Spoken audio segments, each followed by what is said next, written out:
Hai, Assalamualaikum you all. Hari ni kita nak buat satu resepi yang mudah, cepat dan kenyang. Resepi apa tu? Hari ni kita nak sediakan masakan bubur ayam khas untuk orang berpantang ataupun soft diet. Okey, bahan-bahan nak masak bubur ni simple je. Ada 3 je bahan. Beras, air secukupnya dan juga dada ayam yang telah kita potong dadu. Sebelum tu kita dah boleh start panaskan periuk kita dulu.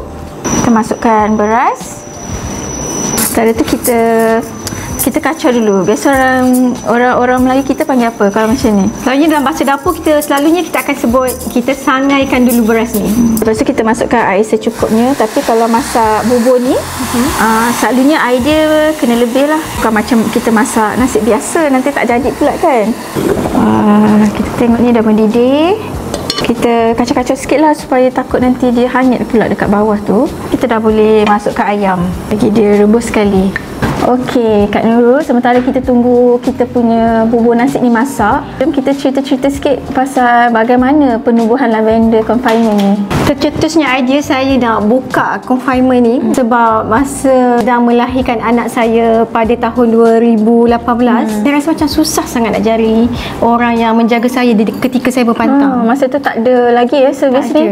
Ada, tapi mungkin kurang pendedahan. Selalunya time-time macam tu orang selalu kalau berpantang dia nak balik kampung ataupun dia panggil ahli keluarga dia datang ke rumah. Daripada situ tercetusnya saya untuk membuat satu servis berpantang di rumah. Sambutan ketika itu dia menggalakkan, sangat menggalakkan. Kat situ baru saya sedar yang berpantang ini menjadi satu keperluan. Walaupun zaman sekarang ni kan moden, teknologi canggih semua, tapi dekat lavender ni kita masih kekalkanlah cara berpantang tu ada elemen-elemen tradisional macam urut, tangas, berbengkung, pakai parang pilih. Moden kan, jangan kita buat penambahan seperti sauna, body scrub lah, itu kita modenkan sikit lah.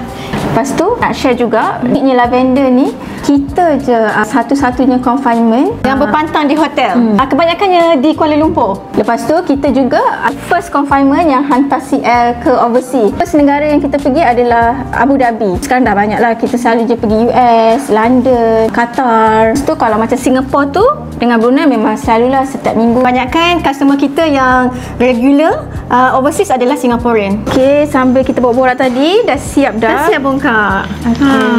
Kalau tak cukup ayam, kita boleh tambah lagi ayam. Ayam ni bagus tau kalau kita banyak pun sebab dia sumber protein yang boleh membantu ibu-ibu especially yang lepas bersalin untuk tempoh berpeluhan. Okay, untuk final touch kita, kita boleh campurkan juga dengan snack berpantang kita daripada lavender. Kita ada bawang putih, gaga, yang ni bayam Brazil, petola dan juga peria crispy.